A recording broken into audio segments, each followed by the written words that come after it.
১৬১৯ সালে একটি জাহাজে করে আফ্রিকা থেকে কিছু মানুষকে শিকলবন্দি অবস্থায় যুক্তরাষ্ট্রের ভার্জিনিয়ায় নেওয়া হয়। মানুষ হিসেবে নয়, পণ্য হিসেবেই তাদেরকে সেখানে নেওয়া হয়েছিল। সেই থেকে শুরু। তারপর শত শত বছর ধরে সেই কালো রঙের মানুষদের শ্রমেই গড়ে উঠেছে আজকের এই আধুনিক যুক্তরাষ্ট্র। কিন্তু বিনিময়ে সেই কৃষ্ণাঙ্গ মানুষগুলো পেয়েছে শুধু চাবুকের আঘাত আর ঘৃণা।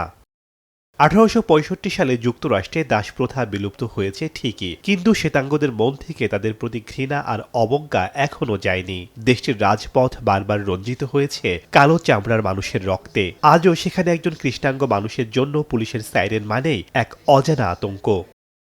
যুক্তরাষ্ট্রের আবাসন, চাকরি কিংবা বিচার ব্যবস্থা প্রতিটি ক্ষেত্রেই আজও কৃষ্ণাঙ্গদের প্রমাণ করতে হয় তারা মানুষ। সেখানে বর্ণবাদ কেবল গালিগালাজ বা অপমানে সীমাবদ্ধ নয়, এটি একটি সুপরিকল্পিত অর্থনৈতিক দেয়াল যা আজও গায়ের রং দেখে মানুষের ভাগ্য নিয়ন্ত্রণ করে। কয়েক দশক আগেও মার্কিন ব্যাংকগুলো মানচিত্রে লাল দাগ দিয়ে নির্দিষ্ট করে দিত যে কৃষ্ণাঙ্গ প্রধান এলাকায় তারা কোনো লোন বা বীমা দেবে না।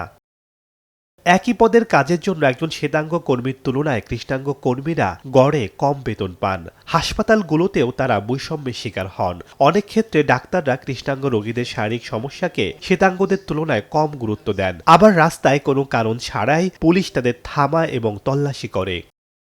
যুক্তরাষ্ট্রের বর্ণবাদ এখন চাবুকের আঘাতে নয়, আদালত, ব্যাংক আর হাসপাতালের ফাইলে ফাইলে লুকিয়ে থাকে। বাইরে থেকে দেশটি স্বপ্নের মতো সুন্দর দেখালেও ভেতরে বারুদের গন্ধ আর কালো শকুনের থাবা আজও রয়ে গেছে।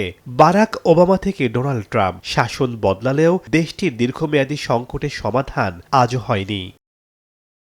শেখ সাদি মারজান, সময় সংবাদ।